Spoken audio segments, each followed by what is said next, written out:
क्या इस नाम में आकाश आपने भी नेम न्यूमरोलॉजी अप्लाई की थी? बिना न्यूमरोलॉजी के जानने के बाद मैंने कोई काम नहीं किया। न्यूमरोलॉजी जो है ये वास्तव में अगर आप देखें तो ये हमें बताती है हमारा समय कैसा चल रहा है। तो समय अच्छा है तो आगे बढ़ जाओ, समय खराब है तो रुक जाओ, वेट कर लो अच्छे समय की। जब एंटरप्रेन्योरशिप करते हैं लोग तो उनको देखना चाहिए कि हम जो 2-3 साथी इकट्ठे मिल के आ रहे हैं तो उनकी डेट ऑफ बर्थ मैच करती नहीं करती है। हाथ में 24 घंटे एंटी चीज़ दिए फिरते हो, फिर कहते हो लग खराब है, लग तो हो गई खराब। और परचेजिंग एनी हाउस और living on rent, the house number should be vibrating with the destiny of the person. साल खराब है, मंथ अच्छा सेलेक्ट कर लो, डेट अच्छी सेलेक्ट कर लो, तो काफ़ी हद तक आपका खराब साल में भी आप अच्छा परफॉर्म कर सकते हैं। अरे वाह सर, आई एम 22। लव में है तो ठीक बात है। अगर उनके लव में बाई चांस बाई डिफॉल्ट उनके साइकिल नंबर फ्रेंड है, डेस्टिनी नंबर फ्रेंड है, तब तो ठीक है। हाँ। और अगर वो एंटी होंगे तो फिर थोड़े टाइम के लव चलेगा, उसके बाद फिर डील हो जाएगा। पाकिस्तान में पी से शुरू होता है। हाँ। पी और 1 और 8 एंटी होते हैं हमेशा, इसीलिए हमेशा झगड़े होते हैं। कोई ना कोई तो लॉजिक है, कोई ना कोई तो लॉजिक है।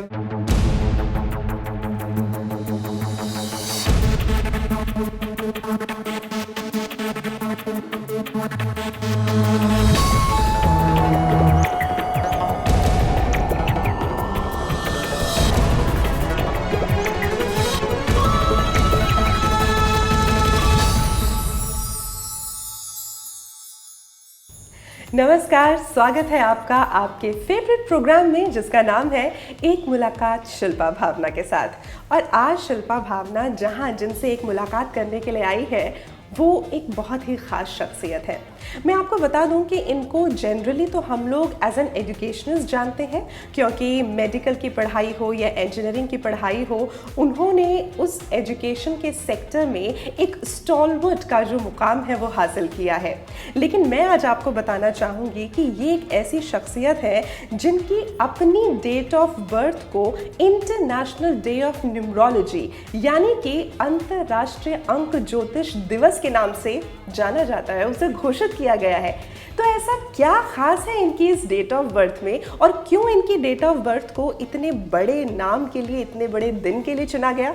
चलिए जानते हैं उन्हीं से। We have with us the chairman of Chaudhary numero private limited and he is the Guinness world record holder for numerology, and I must tell you that he is a stalwart in education industry. He has been the chairman of Akash Institute. We have with us Dr. J.C. Chaudhary. Sir, नमस्कार. नमस्कार. Most welcome to the show, sir. Thank you. Sir, हर बार तो हम जब भी आपसे मिलते हैं ना तो हमारे जहन में एक ही चीज़ आती है, आकाश इंस्टीट्यूट। इतना बड़ा नाम आपने उस इंस्टीट्यूट का बनाया, लाखों बच्चे मेडिकल की पढ़ाई करके, इंजीनियरिंग की पढ़ाई करके वहाँ से निकले और लाखों की तादाद में डॉक्टर्स भी बने हैं। लेकिन आज जो हम बात कर रहे हैं वो न्यूमरोलॉजी की बात कर रहे हैं, क्योंकि हमारे व्यूअर्स जो है ना बहुत कम ऐसे हैं जो ये जानते हैं कि आपका एक दूसरा हिस्सा भी है और वो न्यूमरोलॉजी से रिलेटेड है। तो अंक ज्योतिष कैसे आपके जीवन में जुड़ गया? मैं तो समझता हूँ ज़िंदगी के अंदर जो चीज़ हासिल होती है वो एक्सीडेंटल होती है, प्लानिंग से नहीं होती। जितनी डिस्कवरीज होती है वो भी बाई चांस होती है साइंटिस्ट से।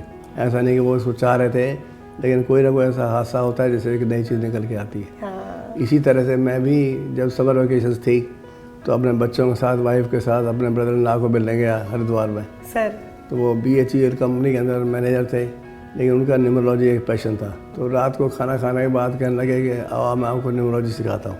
अच्छा, तो वो पहले से करते थे न्यूमरोलॉजी? वो पहले से करते थे। ओके। तो उन्होंने मुझे जब पढ़ाना शुरू किया, सिखाना शुरू किया तो मुझे बड़ा अच्छा लगा। तो मैं इतना अच्छा लगा कि मैंने पूरी रात सोया ही ना, उनको सोने दिया। बाप रे। और नेक्स्ट डे मैंने उनके दफ्तर में छुट्टी करा दी। अरे वाह। तो 12 घंटे नेक्स्ट डे में लगा रहा, बैक टू बैक, क्योंकि मुझे इतना आनंद आ रहा था, ऐसा लग रहा था पता नहीं मैं क्या सुन रहा हूँ, क्या चीज़ है। ऐसे जैसे मैं अपना किस्मत में खुद ही लिख दूँगा, इतनी अच्छी साइंस मुझे लगी। तो वो वहाँ से जो मेरा इंटरेस्ट मेरे अंदर आया, फिर 3-4 साल मैंने उस इंटरेस्ट को बाकायदा बहुत मेहनत करके, और जो मुझे मिल जाता ट्रेन में, बस में, चलते फिरते, उनके नाम देख कर ही मैं कैलकुलेशन करनी शुरू करता था। अच्छा, मतलब तो, इस हद तक आपका पैशन चला गया? बिल्कुल पागलपन हो जाता था ना, उस हिसाब से चला गया। और जम्मू गया था तो वहाँ पर ट्रेन में किसी का मैंने कैलकुलेशन किया तो धीरे धीरे ये आ रहा तो आके पूरी बॉगी का कैलकुलेशन कर दिया। एक के बाद एक मेरे पास लोग आने लगे। तो सर ऐसा तो नहीं हुआ कि स्टेशन छूट गया हो आपका? नहीं, स्टेशन तो नहीं छूटा, मुझे उतरने नहीं दिया किसी ने। हाँ। चाय पानी था वो कहता हम ले आते हैं नहीं आपके लिए, आप हमारा बता दो बस। तो सर न्यूमरोलॉजी एक्चुअली बहुत फैसिनेटिंग है। Yes yes. आप देखते हैं कि ये जो न्यूमरोलॉजी है इससे हमारी डे टू डे लाइफ भी प्रभावित होती है। Is there any role of numerology in our daily lifes? Numerology का मतलब होता है नंबर्स की स्टडी। नंबर जो होते हैं 9 तक होते हैं, 1 से लेकर 9 तक। हाँ। इंसान के पैदा होने से पहले नंबर थे, करीब 5000 साल पहले इसके ऊपर वर्क किया गया। मेरे को लगभग कोई 37 ईयर्स से ज़्यादा हो गए हैं इसको प्रैक्टिस करते हुए। और तो मैं देखता हूँ ज़िंदगी में आप कुछ भी सोच लीजिए, ये नंबर सबका सोल्यूशन देते हैं। अच्छा। They are fantastic. हर अल्फ़ाबेट के अंदर, हर नंबर के अंदर एनर्जी है, वाइब्रेशंस हैं। Every letter is different from others. मतलब ये नंबर ऐसी चीज़ है जिनसे आप प्ले कर सकते हैं, आप किसी के डेस्टिनी को चेंज कर सकते हैं नंबर चेंज करके। It has got that power. ये it is a wonderful power. मैं तो अभी भी पढ़ता रहता हूँ, रोज़ सीखता रहता हूँ, और हर बार मैं हैरान होता रहता हूँ। ये कमाल की चीज़ है, इसमें तो आप अपना इतिहास खुद लिख सकते हो। You can tell about everything about your birth. मतलब एक बंदे से मिलने से पहले डेट ऑफ बर्थ अगर मुझे पता हो जी, तो मैं 80% पहले ही जान जाता हूँ बंदा कौन है। अच्छा। तो मैं उसके हिसाब से बात कर सकता हूँ। तो सर अगर कोई एक नॉर्मल व्यक्ति, मान लीजिए उसने अभी न्यूमरोलॉजी इतना प्रैक्टिस नहीं किया है, लेकिन उसको ये जानना है कि मेरे कौन से फेवरेबल नंबर्स हैं और कौन से मेरे फेवरेबल नंबर्स नहीं है, बिकॉज हर कोई तो सर इतना ज़्यादा उसके अंदर स्टडी नहीं करता, लेकिन नॉर्मल लाइफ में हर कोई जानना चाहता है कि मेरा कौन सा लकी दिन है, मेरा कौन सा लकी नंबर है कि इस दिन मैं काम करूँ, इस नंबर को हमेशा ध्यान में रख के काम करूँ। तो वो कैसे जाना जा सकता है? If you can tell this about for our viewers. जैसे एस्ट्रोलॉजी के अंदर हर एक प्लेनेट होता है, हर एक प्लेनेट का एक फ्रेंडली प्लेनेट भी होता है और एनिमी प्लेनेट भी होता है। ओके। इसी तरीके से नंबर्स भी जो हैं वो कुछ आपस में दोस्त होते हैं और कुछ दोस्त नहीं होते। अच्छा। जो दोस्त होते हैं तो उनके साथ सिंक्रोनाइजेशन बहुत अच्छा हो जाता है। हाँ। और जो नहीं होते उनके साथ नहीं बैठता है। ये सर मैं इसमें बड़ी एक्साइटेड हो रही हूँ। जैसे अगर मान लीजिए हम 1 to 9 बात करते हैं, आपने कहा 1 to 9 है, तो can you please just tell us कि जैसे अगर ये 1 नंबर है तो इसका कौन से जो है फ्रेंडली नंबर है या अनफ्रेंडली नंबर है? हर नंबर वाइब्रेट करता है। अगर फ्रीक्वेंसी वाइब्रेशन की ठीक है तो वो लोग आपस में फ्रेंड बन जाते हैं। जैसे अब आप बैठे हैं मेरे से बात कर रहे हैं सर, मुझे अच्छा लग रहा है। हाँ। अगर हम लंबा घंटा भी बात करते रहेंगे, 2 घंटे बात करते रहेंगे तो बोर नहीं होंगे। हाँ बिल्कुल। ऑन कॉन्ट्री अगर हमारी लाइकिंग नहीं होगी, हमारे नंबर डिफरेंट हो गए तो थोड़ी देर बाद हम सोचेंगे बंद करो इसको। हाँ। जैसे नंबर 1 है, नंबर 1 का नंबर 6 जो है और जो नंबर 8 है, they are enemy numbers. Okay. इसका मतलब अगर आपका नंबर 1 है डेस्टिनी का या साइकी का, और आप किसी 6 नंबर वाले या 8 नंबर वाले के साथ मैरिज करते हैं या पार्टनरशिप करते हैं, it will not have a good combination. अगर मान लो किसी का नंबर 2 है तो वो 5 का एंटी रहता है हमेशा। अच्छा। बाकी सबका दोस्त है। नंबर 3 है, उसका एंटी नंबर 4 है, 7 है। ऐसे 4 है, उसका एंटी नंबर 3 है, 8 है। लाइकवाइज हर नंबर के फ्रेंडली नंबर भी हैं और एनिमी नंबर भी होते हैं। ओके। अब मान लीजिए आप 3 लोग देखते हो जो बिजनेस इकट्ठा करते हैं। हाँ। एक का नंबर 2 है, एक का नंबर 5 है, एक का नंबर मान लीजिए 9 है। इनके नंबर्स आपस में अगर हार्मोनी होंगे तो वो बिजनेस अच्छा चलेगा। ओके। तो इसलिए जब एंटरप्रेन्योरशिप करते हैं लोग तो उनको देखना चाहिए कि हम जो 2-3 साथी इकट्ठे मिल के आ रहे हैं तो उनकी डेट ऑफ बर्थ मैच करती है नहीं करती है, नेम का नंबर मैच करता नहीं करता है, जिस पर्टिकुलर प्लॉट पे या जिस ऑफिस में वो काम कर रहे हैं उसका नंबर मैच करता है नहीं करता है। ओके। जो ब्रांड का नंबर आता है वो उनके साथ मैच करता है नहीं करता है। हाँ। जिस डेट को लॉन्च कर रहे हैं वो डेट फेवर करती नहीं करती है। तो ये सारी चीज़ें जो होती हैं आपको आपकी जो प्रोबेबिलिटी होती है सक्सेस की बढ़ा देती है। हाँ। न्यूमरोलॉजी कोई एग्जैक्ट साइंस नहीं है। हाँ। 100% नहीं, 100% तो सिर्फ ईश्वर ही होता है। जी जी बाकी बिल्कुल। तो सब अपने अपने प्रोबेबिलिटीज बताते हैं। और ये आपको लगता है कि जो एस्ट्रोलॉजी और दूसरे तरह की इस तरह की विधाएं हैं उनसे ज़्यादा बेहतर और एक्यूरेट काम करता है? नहीं, एस्ट्रोलॉजी के अंदर ये माना जाता है कि 85% एक्यूरेसी होती है। ओके। और उसमें बहुत प्रिसीजन होता है काफ़ी। ओके। उसमें टाइम को भी इम्पोर्टेंस देते हैं। तो यहाँ पर इसकी जो एक्यूरेसी है वो 70 से लेके 80% के बीच में होती है। 20% ऐसा होता है जिसका एक्सप्लेनेशन हमें मिलती नहीं, ये क्यों हो रहा है। मानिए 2 और 5 आर एंटी, लेकिन कई बार हमने 2 and 5 बहुत अच्छा सक्सेसफुल लाइफ में हो गए। अच्छा, लेकिन उसके पीछे कुछ साइंस होती होगी जिसकी वजह से ऐसा हो रहा है? वो साइंस ईश्वर ही जानता है, मतलब ये तो एक एक्सेप्शन है। एक्सेप्शंस है, तो राइट। हर वक्त हमारा बताया सही नहीं होता। इसलिए जिनको हम बताते हैं तो उनको ये सोचना चाहिए कि जो ये बता रहे हैं ये संभावनाएं बता रहे हैं। ऐसा नहीं कि हमारे बताने से वो डिस्करेज हो जाए, वो पर्पस नहीं है।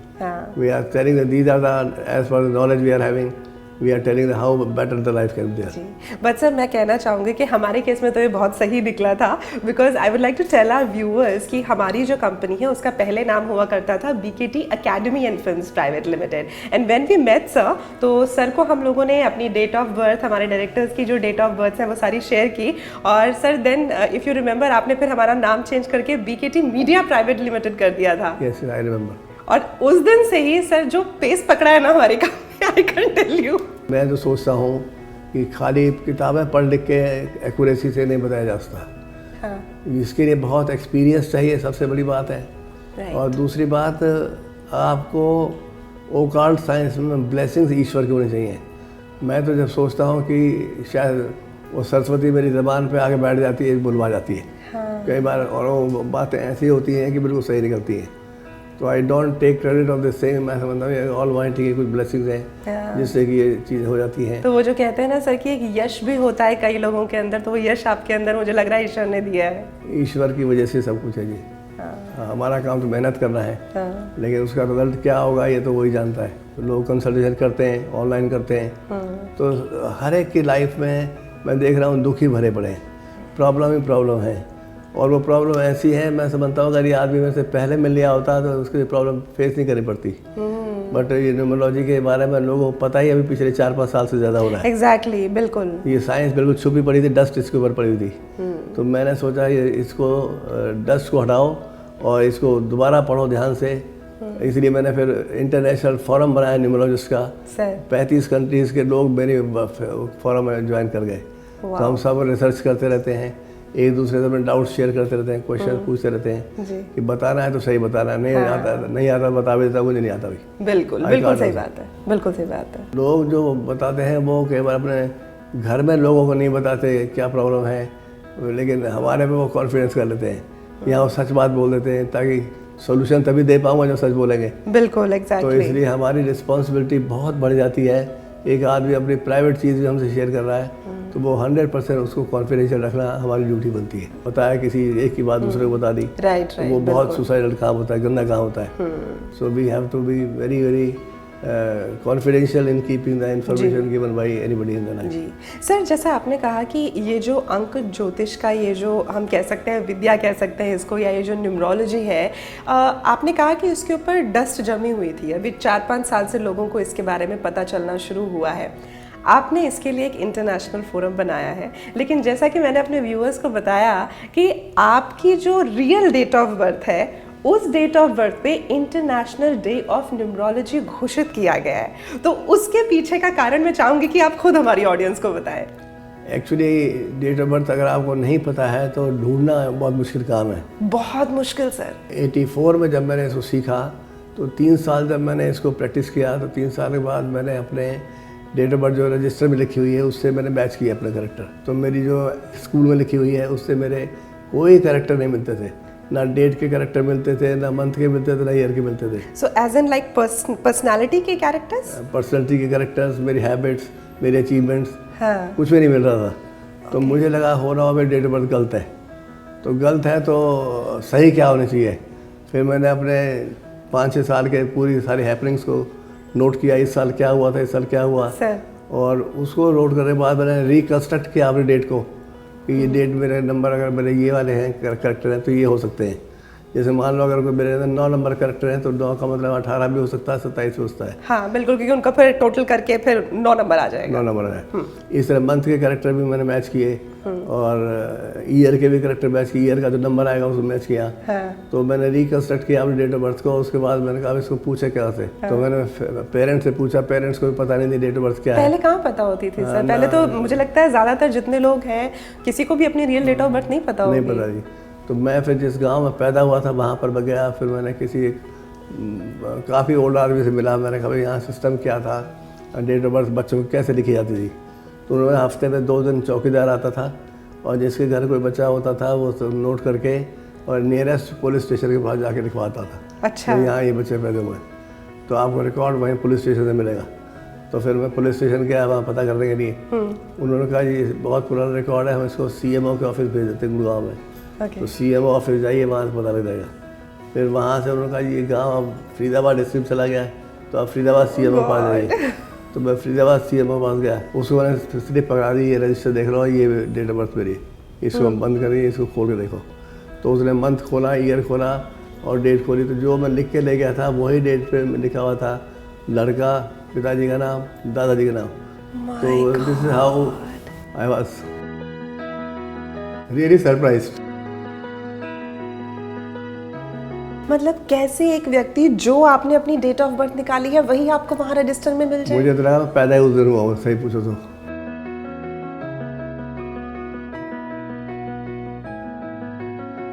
फिर मैंने 2 रुपये का एक पोस्टल ऑर्डर जमा कराया कि मुझे इसका ऑफिशियल कम्युनिकेट रिकॉर्ड दे दो। फिर CMO ऑफिस में लिख के दिया कि मेरी date of birth as per this record, this is CMO।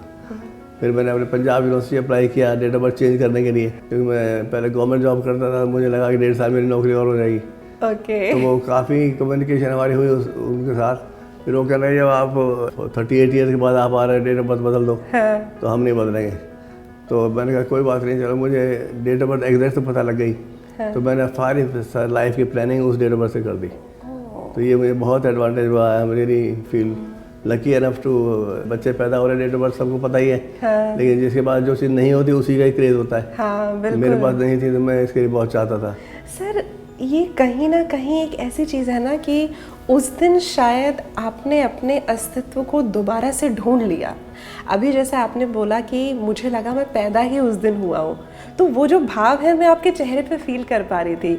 So how was it on that day जब आपको पता चला एग्जैक्टली कि अच्छा ये मेरी डेट ऑफ बर्थ है? मुझे लगा कि अब मैं अपने बारे में सारा एक्यूरेसी के साथ पता कर सकता हूँ। Now I can predict about my self कि इस साल क्या होने वाला है, इस साल क्या होने वाला है। तो मुझे बड़ी खुशी हुई अंदर से कि अब मैं किसी से पूछने की ज़रूरत नहीं है, मेरा सही डेट ऑफ बर्थ मिल गई है। तो now I will be very doing it very nicely, I will perform better. तो दोस्तों पता है जो मैं समझ पा रही हूँ, ये जो अंक ज्योतिष है, जो ये न्यूमरोलॉजी है, ये बेसिकली क्या है कि हम लोग जब घर से बाहर निकलें और मान लीजिए आपको अगर पहले से पता हो कि आज शायद बारिश हो सकती है और आप छाता लेके निकलें तो आप उस बारिश से बच जाएंगे ना। तो मुझे लगता है शायद ये वही संभावनाएं हैं जिन संभावनाओं को हम अपनी अपॉर्चुनिटी के रूप में भी इस्तेमाल कर सकते हैं, और अगर हमने उसे छोड़ दिया तो शायद हम एक बहुत बड़ी अपॉर्चुनिटी मिस आउट कर सकते हैं। So am I correct sir? Absolutely correct. Numerology जो है ये वास्तव में अगर आप देखें तो ये हमें बताती है हमारा समय कैसा चल रहा है। हाँ। ये एक ट्रैफिक लाइट की तरह है। जैसे मान लीजिए ट्रैफिक में ग्रीन लाइट है, हाँ जी, तो लोग सीधे गाड़ी में से चले जाते हैं बिल्कुल। अगर लाइट रेड हो जाती है रुक जाते हैं। हाँ। अगर मान लो एक आदमी है ही कलर ब्लाइंड, हाँ। ना उसको रेड पता रहता है ना ग्रीन पता रहता है, वो क्या करेगा? वो तो एक्सीडेंट मारता रहेगा हमेशा। राइट। तो आम आदमी कलर ब्लाइंड है। हाँ। उसको ये नहीं पता आज का समय मेरा के लिए कैसा है, क्या होने वाला है। लेकिन न्यूमरोलॉजिस्ट को पता होता है कि अब लाइट ग्रीन है और लाइट रेड है, ये समय अच्छा है, समय खराब है।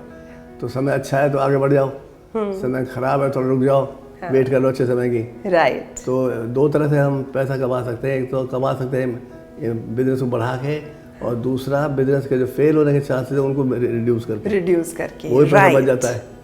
तो this is very important to know which is a good time for us, which is not good time for us. कई लोग मुझसे पूछते हैं कि हमारा ये साल ख़राब चल रहा है, हाँ। शादी करें कि नहीं करें। हाँ। तो मैं कहता साल की परसेंटेज 10 होती है, फिर तुम्हारे पर्सनल ईयर की 20% होती है, मंथ की परसेंट 30% होता है, डेट की 30% होता है। तो ये नहीं कि अगर आपका साल ख़राब है सारा साल ख़राब है, नो, उसको परसेंटेज में डिवाइड कर रखा है बेस्ड अपॉन माई एक्सपीरियंस। तो उनको भी फिर हम बता देते हैं भाई चलो साल ख़राब है, मंथ अच्छा सेलेक्ट कर लो, डेट अच्छी सेलेक्ट कर लो, तो काफ़ी हद तक आपका ख़राब साल में भी आप अच्छा परफॉर्म कर सकते हैं। सर अभी आपने यहाँ पर कहा कि जो लोग कलर ब्लाइंड हैं, मतलब सड़क पर चल रहे हैं और वो कलर ब्लाइंड है, तो उनको कैसे पता चलेगा कि रेड लाइट है, ग्रीन लाइट है या ऑरेंज लाइट है? तो अगर कोई व्यक्ति कलर ब्लाइंड ना होना चाहे, न्यूमरोलॉजी के एस्पेक्ट में मैं बात कर रही हूँ, तो वो कैसे अपना डेस्टिनी नंबर या साइकिक नंबर कैलकुलेट कर सकता है? मतलब कोई एक ऐसी चीज़ है जिससे वो लोग घर में बैठे खुद कर सके, छोटी मोटी चीज़? बिल्कुल कर सकता है सर। मान लीजिए कोई आदमी है हाइपोथेटिकली जिसका 15 फरवरी 2001 को पैदा हुआ। हाँ। 15 फरवरी 2001, सर। तो डेट इसमें हो गई 15। 15 एक कंपाउंड नंबर है, 1 से लेकर 9 तक सिंगल डिजिट नंबर होते हैं और 11 से लेकर 99 तक 2 डिजिट के नंबर होते हैं। Okay, that is what is called compound. Compound दो डिजिट है उसके अंदर। तो जब कैलकुलेशन करते हैं हम उसको रिड्यूस करके सिंगल डिजिट में कर देते हैं। तो 5 और 1 6 हो गया, तो 6 उसकी डेट हो गई पैदा होने की। इसको हम उसकी बर्थ डेट कह देते हैं। हाँ। इसको साइकिक नंबर भी कह देते हैं, इसको ड्राइवर नंबर भी कह देते हैं। ओके। और अगर डेट का नंबर, मंथ का नंबर और ईयर का नंबर तीनों को जोड़ दें तो वो जो नंबर आएगा वो डेस्टिनी नंबर कहलाता है। लाइफ पाथ नंबर कह देते हैं उसको। ओके। या कंडक्टर नंबर भी कह देते हैं। 15 फरवरी पैदा हुआ तो 15 का 6 हो गया, फिर प्लस फरवरी में 2 हो गया, फिर 2002 में अगर पैदा हुआ है तो इसका टोटल क्या 4 आ जाएगा। 2 + 0 + 0 + 2 4 आ जाएगा जी। तो 6 + 2 + 4 ये हो जाएगा 8 और 4 12। हाँ। 3 नंबर आ जाएगा सिंगल। ओके। तो 3 उसका डेस्टिनी नंबर हो जाएगा। तो हम रिप्रेजेंट कैसे करेंगे? 6/3। तो 6 is the psychic number, 3 is the destiny number. Okay. तो रोज़मर्रा के जो हमारे काम होते हैं उसमें हम साइकिक नंबर की इम्पोर्टेंस देते हैं। अच्छा। और लॉन्ग टर्म हमारा चीज़ें प्रोजेक्ट के हैं, कोई मैरिज करनी है, मकान खरीदना है जो लंबा समय आपको रहेगा, तो वहाँ हम डेस्टिनी नंबर को देखते हैं। ओके। मैरिज के लिए खास तौर से डेस्टिनी नंबर को देखा जाता है। मान लीजिए डेस्टिनी नंबर एक लड़के का 3 है और लड़की का 4 है, हम जानते हैं बोथ आर एंटी, तो उसको अवॉइड करिए। उसमें आपस में हार्मोनी नहीं आएगी। तो अगर मान लीजिए 16 तारीख को एक लड़के ने कहीं ट्रैवल करना है, हाँ। उसको साइकिल नंबर उसका 7 है, तो 7 और 7 एंटी होते हैं, तो उसके ठीक नहीं होगा। ओके। तो इस तरीके से हमें रोज़मर्रा के काम में किसी से फ्रेंडशिप करनी है, कुछ समय के लिए करनी है, किसी मिलने जाना है, किसी काम निकलवाना है, तो psychic number is very important. तो रोज़मर्रा के काम के लिए साइकिक नंबर और ऐसी चीज़ें जिसमें आपका कुछ एक लंबे पीरियड तक वो आपके लाइफ को अफेक्ट करने वाली है, तो उसके लिए डेस्टिनी नंबर को देखा जाएगा। Yes yes. जी सर, यहाँ पर ऐसी भी एक्सेप्शंस होती हैं। अब फॉर एग्जांपल जैसे आपने बोला कि लड़के का 3 नंबर है, लड़की का 4 नंबर है और ये नंबर्स जो हैं आपस में एंटी हो गए हैं, तो उसको अवॉइड किया जाएगा। तो ये तो सर बात हो गई in perspective of the arranged marriages, but most of the time in today's world if we talk about if someone is in love with that person, तो फिर क्या किया जाए? लव में है तो ठीक बात है। अगर उनके लव में बाई चांस बाई डिफॉल्ट उनका साइकिक नंबर फ्रेंड है, डेस्टिनी नंबर फ्रेंड है, तो तब तो ठीक है। हाँ। और अगर वो एंटी होंगे तो फिर थोड़े टाइम के लव चलेगा, उसके बाद फिर डील हो जाएगा। तो सर उसके लिए कोई रेमेडी नहीं है? रेमेडी तो उसमें एक नाम की वजह से हो जाती है। ओके। नाम के जो अल्फ़ाबेट्स होते हैं उनके भी हम वैल्यूज़ होती है जो हम पुट करते हैं। हाँ। वैल्यूज़ पुट करके उसका भी नंबर निकल के आता है। ओके। और वो जो नाम का नंबर है 30% हमारे लक को कंट्रीब्यूट करता है। उसकी एक अल्फ़ाबेट चेंज करने से ही सारा कैरेक्टर बदल जाता है। जैसे मान लीजिए अगर आप एक टाइपराइटर के ऊपर टाइप करते हैं स्लो जी, स्लो के एल की जगह एन छप जाए तो क्या हो जाएगा? स्नो हो जाएगा वो। एक अल्फ़ाबेट बदलते ही सारा गेम ही बदल जाता है। मीनिंग भी चेंज हो गया, सब कुछ चेंज हो गया। तो लोगों को ये समझ नहीं है कि अल्फ़ाबेट की वैल्यू भी क्या है।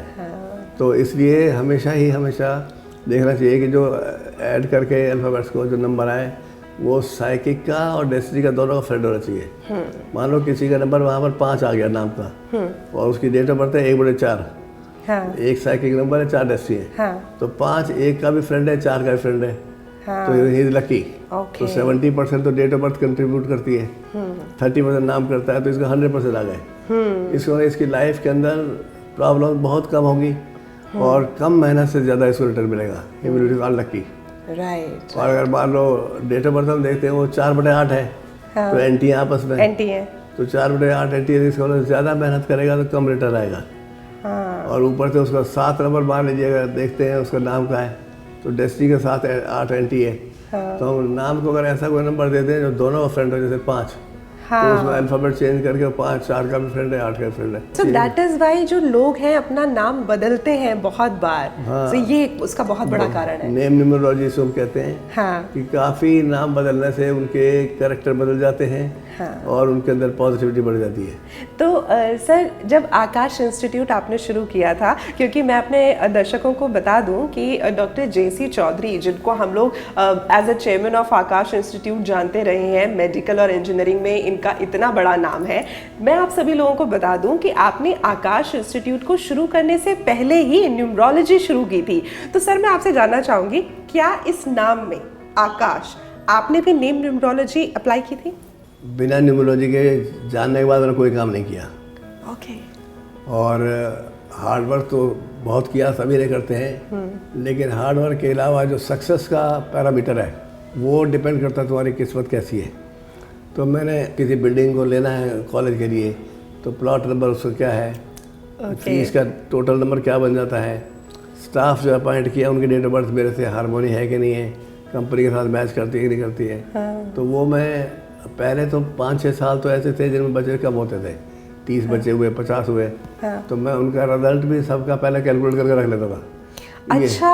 और उसमें 70% ठीक भी निकलता था। मैं बताता नहीं था किसी को, लेकिन मैं अपने लिए न्यूमरोलॉजी को वेरीफाई करने के लिए मैं करता था। तो ये एक मतलब एडिशनल बेनिफिट मैंने लिया है कि अपनी कंपनी को चलाने के लिए जहाँ जहाँ नंबर की ज़रूरत पड़ी मैं हेल्प करता देता रहा। तो जैसे आपने कहा कि उन बच्चों का आप पहले से कैलकुलेट कर लेते थे, उनको बताते नहीं थे, that is for your case study. तो अगर हम आकाश इंस्टीट्यूट की ग्रोथ स्टोरी देखें, do you consider this as a case study for all the numerologists today?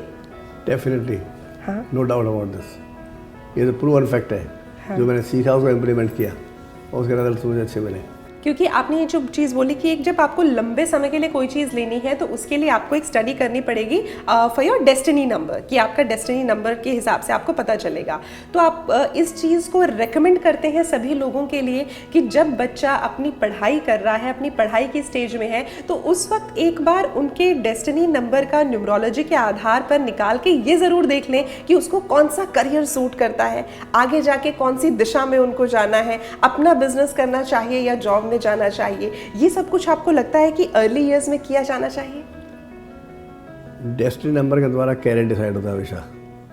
मान लो किसी का डेस्टिनी नंबर 5 है, तो 5 होने का मतलब है अगर वो आर्किटेक्ट बनता है, अगर वो ट्रैवल करता है, टूरिंग करता है, मार्केटिंग करता है, तो उसका रिजल्ट फार फार बेटर होगा बजाय किसी और काम करने के। मतलब उसमें वो शायद जितना इनपुट डालेंगे उससे डबल उनको उसका रिजल्ट मिलेगा। अगर किसी का 6 नंबर है मान लो, तो वो कॉस्मेटिक का काम शुरू कर सकता है, वो फिल्म इंडस्ट्री में जा सकता है, एंटरटेनमेंट बिजनेस के अंदर बहुत अच्छा काम ग्लैमर बिज, शो बिज इंडस्ट्री जो है। यस, वैसे तो जो इच्छा होती है काम करने की, जिसमें शौक हो, मैं समझता हूँ शौक के हिसाब से काम करना चाहिए। अगर मान लो शौक है लेकिन उसके डेस्टिनी नंबर वो नहीं है, even then I will say he should go what he likes. I will give more importance. Passion उसी में आएगा। पैशन उसी में है। अगर मान लो वो पहले ही सोच रहा है कि मैंने प्रोफेसर बन रहा है, और वो हम भी कह रहे हैं आज तेरे अंदर पास वो कैरेक्टर है, तो वो फिर और दिल लगा के काम करेगा उसको। हाँ बिल्कुल बिल्कुल। सर आपने यहाँ पर जैसे डेस्टिनी नंबर, साइकी नंबर, इन सबको आपने कैलकुलेट करने के लिए जो बताया, और आपने अभी अपनी स्टेटमेंट में भी कहा कि हमारे न्यूमरोलॉजी में 1 से लेकर 9 तक नंबर होते हैं, लेकिन जब हमारे कंपाउंड में नंबर्स होते हैं, ऐसा लग रहा है मैं भी थोड़ी थोड़ी भाषा सीख गई हूँ न्यूमरोलॉजी की, तो ये जो कंपाउंड में हमारे नंबर्स होते हैं डबल डिजिट में, अगर उसमें कहीं पर 0 साथ में है, फॉर एग्जाम्पल अगर किसी की डेट ऑफ बर्थ 30 है, 30 से उनकी डेट ऑफ बर्थ शुरू होती है, तो 3 + 0 तो उनका 3 ही उनका टोटल आएगा। तो क्या न्यूमरोलॉजी में 0 के लिए जगह ही नहीं है? क्योंकि वैसे तो कहा जाता है कि 0 is a very powerful thing, but in numerology where does the 0 stand? 0 का कोई सिग्निफिकेंस नहीं है, लेकिन मेरा एक्सपीरियंस ये कहता है कि 1 के साथ अगर मैंने 0 लगा दिया तो 1 सन के लिए होता है और बड़ा पावरफुल नंबर होता है। 0 लगने से वो आदमी की पावर कम हुई। 0 will dilute the effect of that particular number against which it is added. तो अभी सर जितने भी ये नंबर्स हैं, जैसे अगर कोई 10 को पैदा हुआ है, 20 को पैदा हुआ है, 30 को पैदा हुआ है, तो उनके जो ये 0 साथ में लगे हुए हैं, would you like to state that कि ये कहीं ना कहीं उनके टोटल नंबर की पावर कम कर रहे हैं? मान लीजिए कोई आदमी 10 अक्टूबर 2010 को पैदा हुआ। हाँ, अब 10 अक्टूबर में डेट में 0 लग गया, 0 लग गया, अक्टूबर में 0 लग गया, वो 2010 में 0 लग गया, ईयर में भी 0 लग गया। तो इसका मतलब इसकी लाइफ के अंदर ट्रबल्स डिस्टर्बेंस ज़्यादा होगी, डेल्यूशन होगा, ये फ़र्क पड़ता है। तो उसके लिए फिर उनके नाम में रेमेडी की जानी ज़रूरी है। एटलीस्ट नाम जो होना चाहिए फिर उनके साथ फ्रेंडली होना चाहिए। नाम भी एंटी हो गया, ये तो है ही है, तो फिर और तकलीफें ज़्यादा है। हाँ, और कई नंबर कंपाउंड ऐसे भी होते हैं जैसे इनका सिंगल नंबर हम निकालते नहीं, जैसे 11 है, हाँ, 22 है, हाँ, 33 है, हाँ, 44 है, हाँ, 55, 66, 77, जो डबल डिजिट सेम आ रहे हैं, डबल सेम आ रहे हैं, हाँ। उनको मास्टर नंबर्स कहते हैं। अरे वाह sir, I am 22 so I have that master number with me. तो मास्टर नंबर के अंदर जो डिजिट होती है वो नॉर्मल डिजिट वाले नंबर से ज़्यादा एनर्जी होती है उसमें, ओके मोर ओके, पावरफुल। अच्छा, तो उसको हम जो मान लो किसी का हमने डेट मंथ और ईयर को टोटल किया, जैसे मान लो 7 तारीख है, हाँ। और 9वां महीना है, हाँ, और 6 नंबर आ जाता है, मान लीजिए 1905, 6 आ जाएगा, 6 आ गया, हाँ जी, टोटल करें टोटल 22 आ जाता है, हाँ। तो 22 का हम 4 नहीं करेंगे, ये 11 आ गया तो Okay. 2 नहीं करेंगे, 22 कभी 4 नहीं लिखा जाता, okay, because whenever they are master numbers हाँ। They have more energy. और 22 के अंदर तो 11 के कैरेक्टर भी होते हैं। और सर मेरा तो मंथ भी 11 है। हाँ, तो इसका मतलब है कि जो 11 नंबर होते हैं उनके अंदर थोड़ा स्पिरिचुअल पावर ज़्यादा होती है, Okay. उनमें इंट्यूशंस पावर ज़्यादा होती है, और 22 वाले जो होते हैं वो ज़्यादा प्रैग्मेटिक होते हैं, Okay. एक्शन करते हैं। हाँ, तो ये कंपाउंड नंबर भी हैं और मास्टर नंबर भी हैं। तो मुझे ऐसा लग रहा है कि सर अब ये मेरे लिए पर्सनल सेशन बनता जा रहा है जी का। जब हम लोग नंबर्स की बात करते हैं तो किसी के डेट ऑफ बर्थ से रिलेटेड हम लोग बात कर रहे हैं, इतनी बात समझ में आती है।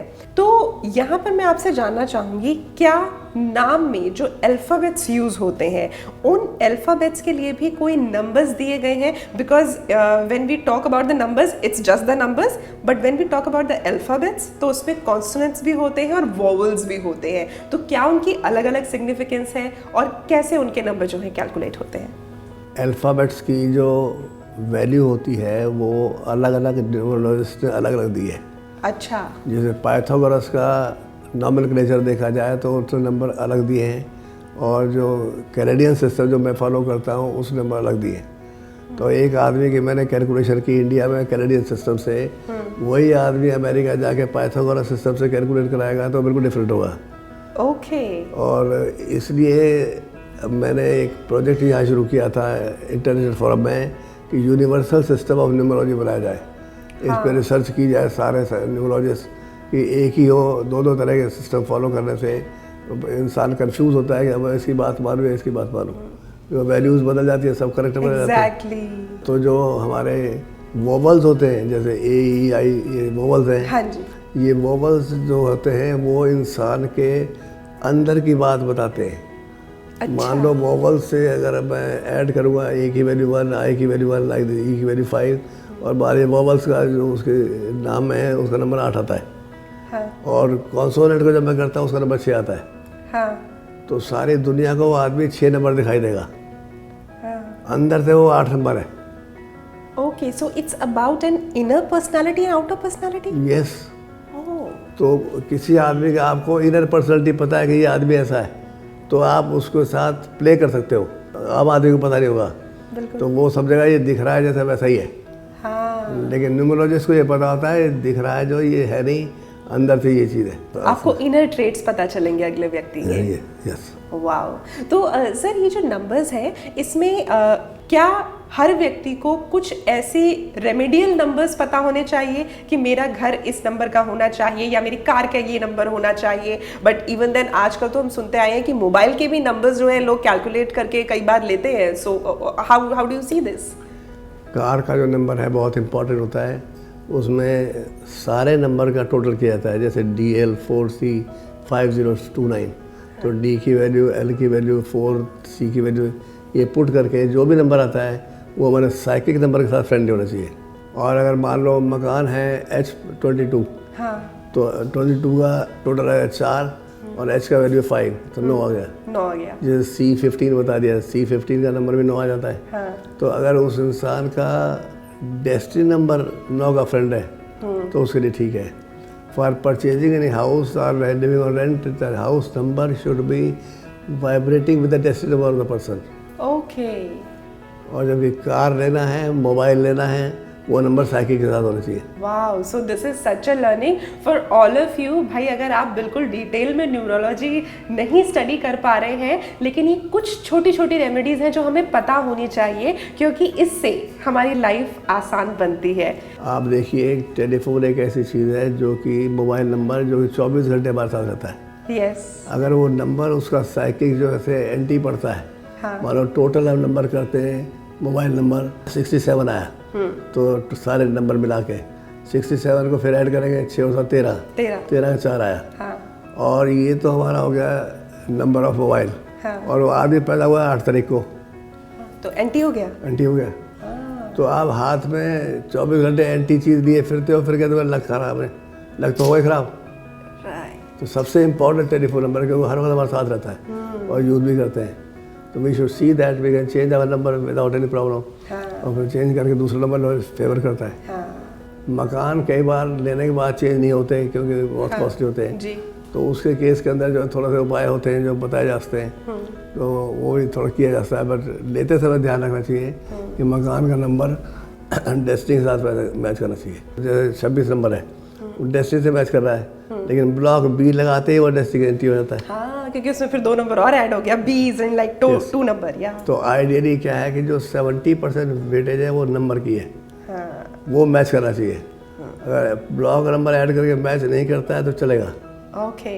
लेकिन अगर वो एंटी हर ब्लॉक मैच करके अगर ठीक हो जाता है तो वो 30% ठीक है।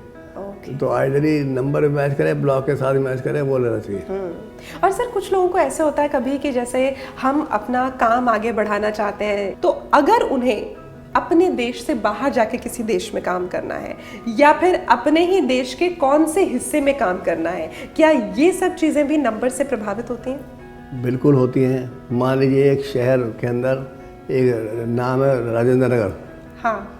अब राजेंद्र नगर का मान लो अगर नाम बदल के सरदार पटेल बना दिया, हाँ। तो पहले जो लोग उस इलाके में रह रहे थे उनके डेट ऑफ बर्थ वगैरह सबकी है जो भी है, हाँ। वो राजेंद्र नगर का जो नंबर आएगा वो नंबर से उनकी डेस्टिनी सब कुछ डिसाइड हो रहा था। नाम बदलते ही उसके अंदर नंबर बदल जाएगा। वो नंबर फिर कईयों को सूट कर जाएगा और कईयों को नहीं करेगा। कईयों को पहले अच्छा लग रहा था, अब बुरा लग रहा है। तो it has been seen number of time कि if you change the name of any part of the city, there also effect will be seen. जैसे कई लोग पूछते हैं मैं सिंगापुर में सेटल होना चाहता हूँ या दुबई में सेटल हो, कहाँ सेटल हो, तो सिंगापुर का नंबर कैलकुलेट कर लिया जाए, दुबई का कर लिया जाए। दोनों में से जिसका डेस्टिनी नंबर से मैच करता है वहाँ पे प्रेफरेंस हिसाब से। शहर में भी आप रह रहे हैं, मान लीजिए दिल्ली में रह रहे हैं, तो दिल्ली का नंबर जैसे आप देखोगे तो ये 9 नंबर आएगा। अब 9 नंबर दिल्ली का आता है, अगर न्यू दिल्ली लगा देगा नंबर चेंज हो जाएगा। अच्छा। न्यू का नंबर भी तो ऐड हो जाएगा ना। हाँ। तो कुछ लोग जो है न्यू दिल्ली में ज़्यादा खुश रहते हैं। हाँ। कुछ खाली दिल्ली में खुश रहते हैं, कई पुरानी दिल्ली में खुश रहते हैं। पुरानी दिल्ली में खुश रहते हैं। बिल्कुल। तो मतलब हमारी जो लाइफ है वो हर वक्त इन्फ्लुएंस्ड है नंबर से। राइट। नंबर बदलते जाएंगे तो आपका मूड बदलता चला जाएगा। हमारा भारत जो है वो एक नई दिशा की ओर आगे बढ़ रहा है। आपको लगता है कि ये जो नंबर्स हैं ये हमारे देश की ग्रोथ और उसकी डेवलपमेंट पे भी बहुत ज़्यादा प्रभाव डालते हैं? क्योंकि हमारा देश 2 नामों से जाना जाता है, इंडिया और भारत। इंडिया का नंबर जो आता है और जो भारत का आता है, ये दोनों ही नंबर जो है हारमोनियस हैं। ओह। दोनों ही फायदेमंद हैं। इंडिया का जैसे मान लो नंबर 3 आता है। हाँ। अब 3 का मतलब ये हो गया कि ये चल रहा है हमारा 2024। हाँ जी सर। तो 2 और 2 4 और 4 8। 8 है हमारा यूनिवर्सल ईयर नंबर, और 8 के साथ 3 का कम्बिनेशन बहुत अच्छा है। तो अगले साल जो होगा वो क्या आएगा, 2025। 2 और 2 5, 9 हो जाएगा। 9 भी 3 का दोस्त है। तो 26 का जब आएगा तो क्या आएगा, 1 आ जाएगा। 1 और 3 भी अच्छे हैं। 27 में 2 आ जाएगा, वो भी अच्छा है। 28 में 3 आ जाएगा, वो भी अच्छा है। 29 में जाकर 4 नंबर बनेगा, और 4 और 3 एंटी है। तो आने वाले 5 साल तो 5-6 साल इंडिया के लिए बहुत अच्छे हैं। तो एक मन को तसल्ली हो जाती है कि हमारा साल अच्छा है। और उसी हिसाब से flow of blood, flow of energy body में हो जाता है। और पहला अल्फ़ाबेट जो होता है वो उसको हम कहते हैं corner stone. Okay. Corner stone is very important, वो लीडर है। किसी भी नाम के अंदर जो टोटल नंबर बनेगा वो तो बनेगा ही बनेगा, लेकिन जो पहला अल्फ़ाबेट होगा जी। वो डिसाइडिंग फैक्टर होगा कि वो मेजर कैरेक्टर कैसे है उसके अंदर। अच्छा। जैसे इंडिया में आई है, आई का नंबर 1 है, हाँ तो 1 का नंबर सन से है। हाँ। तो सन जो है वो डेफिनेटली एनर्जेटिक होता है, पावरफुल होता है, तो India is powerful that way also. Bharat अगर हम कहते हैं तो बी का मतलब दो है, 2 मून का नंबर है। ओके। तो वो नंबर तो फेवरेबल है हमारे लिए, लेकिन वो मून का मतलब है उसमें जो है एनर्जी लेवल जो है शांत होता है, more feminine energy, more emotional type of things will be there. और पहला अल्फ़ाबेट और नाम का आखिरी अल्फ़ाबेट अगर दोस्त हो तो बहुत ही अच्छा होता है। जैसे इंडिया का आई है और लास्ट में उसका ए है, ए और आई दोनों फ्रेंड है, तो दैट्स अ गुड थिंग।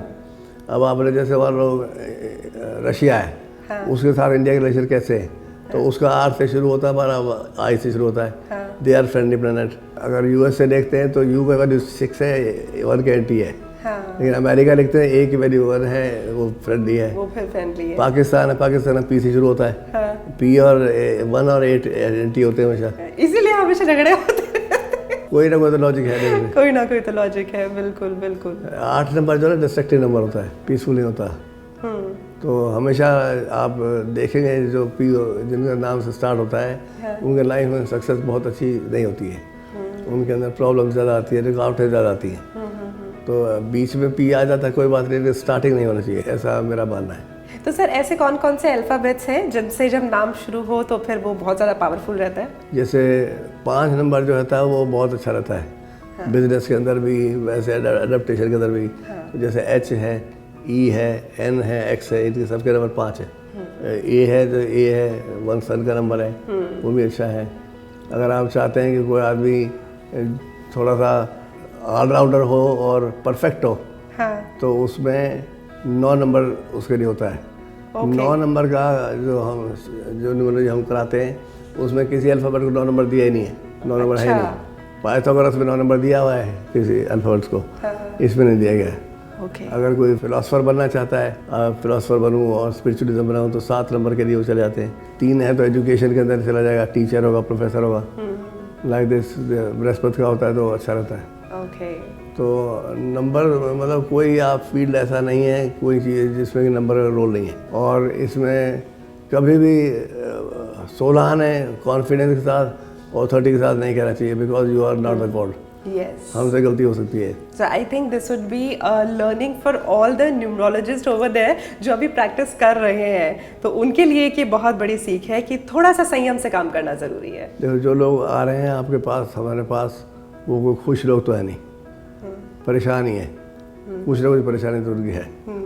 अब परेशानी आने के बाद आपने उसका हॉरोस्कोप देखा डेट ऑफ बर्थ से, तो आपको लगा इसमें कई चीज़ मिसिंग है, काफ़ी ख़राब है, और आपने बता दिया तुम्हारा ये मंगल ख़राब है, ये ख़राब है। तो वो आपको पैसे भी दे जा रहा है और आपने उसको डिमोरलाइज भी कर दिया।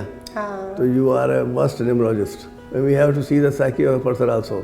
ही has come for some help. Right. Don't give him wrong help, but at least help करने का तरीका ऐसा वाइड तरीके से हो कि उसको ये भी ना महसूस हो कि मेरा टाइम बहुत ख़राब हो रहा है। अगर ये तरह टाइम ख़राब है तो इसके अंदर अच्छे दिन कौन कौन से हैं वो बता दो उसको। और उसके लिए जो अगर मान लीजिए ख़राब दिन भी है तो उसके लिए तैयार कैसे हुआ जा सकता है? हाँ, वो तैयार कैसे है, और ये लिस्ट बता दो, ये मैंने ये डिटेल्स है, तो इनमें ज़्यादा कोशिश करो। Sir what I could understand is you believe in power of words, कि आपके शब्द किसी की ज़िंदगी बदल सकते हैं। बिल्कुल बदल सकते हैं। मैं तो मोटिवेटर रहा हूँ 30 साल तक। सर तो बेसमेंट के अंदर जो लेक्चर हम देते थे, बच्चे मोटिवेट करते थे, 6 महीने तक बच्चा सोता नहीं था, पढ़ाई लगा रहता था, मोटिवेट हो जाते बच्चे। मोटिवेशन होना तो बहुत ज़रूरी है। अगर इंस्पिरेशन ना हो, मोटिवेशन ना हो, तो फिर काम करने का मज़ा ही नहीं आता। देखिए, जब हम अंक ज्योतिष की बात कर रहे हैं तो अंक ज्योतिष में जो भी बात हो रही है वो सब जो है नंबर्स के इर्द गिर्द हो रही है। हमें अपनी डेट ऑफ बर्थ पता है तो हम अपना डेस्टिनी नंबर भी उसमें कैलकुलेट कर सकते हैं, साइकी नंबर भी कैलकुलेट कर सकते हैं, लेकिन एक आम व्यक्ति जिसे अपनी डेट ऑफ बर्थ ही नहीं पता तो कैसे अपने नंबर्स कैलकुलेट कर पाएगा? उसका कैलकुलेशन मैं सिर्फ नाम से ही कर देता हूँ। अच्छा, नाम का भी तो नंबर निकल के आएगा ना अल्फाबेट वैल्यू से। हाँ तो सारे कैरेक्टर उस नंबर के आ जाएंगे। फिर पहला अल्फ़ाबेट उसको देखूँ कौन सा है, तो पहला अल्फ़ाबेट का नंबर उस टोटल से मैच करता है नहीं करता है, हाँ। उससे मैं कोई डिराइव करूँगा। लास्ट वाला उसके साथ सिंपल है कि नहीं है, और वो आदमी जो मेरे पास आया है और किस डेट को आया है। अच्छा। तो कई बार हम ये मान लेते हैं ये इस डेट को पैदा हुआ है, साइकिल नंबर यही है। तो इस तरीके से मिला जुला के कुछ ना कुछ तो उसको हम कैलकुलेट कर सकते हैं। और 2-4 चीज़ें उससे पुरानी पूछी जाती हैं। जैसे मान लीजिए अब 2023 है, 2024 सॉरी 2024 है, 8 नंबर है। अब 8 नंबर है तो इसका 8 का एंट्री नंबर मान लिया उस आदमी की उम्र इस टाइम जो है 42 साल की है। 6 और 8 चल रहा है। तो मैं उससे पूछूंगा तुम्हारा जो 40 साल कैसा था, वो बहुत ख़राब था। तो 40 ख़राब था तो इसका 49 भी ख़राब होगा। 9 साल 9 ऐड करते जाओ, वो सारे सिंगल नंबर में 4 ही आएगा, सबका 49 का 4 आएगा। 4 आएगा बिल्कुल। तो likewise if there is no date of birth then we can not give the very precise and thing, लेकिन मोटा मोटा उसको बता सकते हैं उसकी प्रीवियस इंसिडेंस को देख के कि पहला कैसा उसका टाइम गया है और अल्फ़ाबेट कैसे इसकी यूज़ कर रहा है। तो उससे हम इसके जो है निकाल के थोड़ा बहुत आइडिया लगा सकते हैं। मैं रियली आपका शुक्रिया अदा करना चाहूँगी कि आपने इतने इजी तरीके से इतनी बड़ी बड़ी बातें बता दी, और वो जिस आधार पे हमने अपना ये एपिसोड शुरू किया था ना कि रोल ऑफ न्यूमरोलॉजी लाइफ में किस तरीके से है हमारी डेली लाइफ के अंदर, आपने उससे रिलेटेड हर चीज़ हमें बता दी, मोबाइल नंबर से लेकर घर का नंबर, गाड़ी का number. So I would really like to thank you for such simplification of numbers for us. My pleasure, my pleasure. तो दोस्तों बहुत सारी बातें हमें आज पता चली हैं। मैं आशा करती हूँ कि आप सभी लोग भी अपना डेस्टिनी नंबर, अपना साइकिल नंबर जो है कैलकुलेट कर पाएंगे, और उसे कैलकुलेट करने के बाद खास तौर पर हमारी जो रोज़मर्रा का जीवन है उसमें ये अंक ज्योतिष किस तरह से आपकी लाइफ को और इजी और सुंदर बना सकता है, उस पर आप खुद भी काम कर सकते हैं। और अगर ज़्यादा ज़रूरत हो तो doctor JC Chaudhary is here, you can come and take appointment from him, और फिर आप देखिए किस तरह से आपके नंबर्स आपके जीवन में नए रंग भर देते हैं। मुलाकात करेंगे अगली बार आपसे फिर एक और ऐसी शख्सियत के साथ जो हमारे जीवन को सुंदर बनाते हैं। Thank you so much. जय हिंद।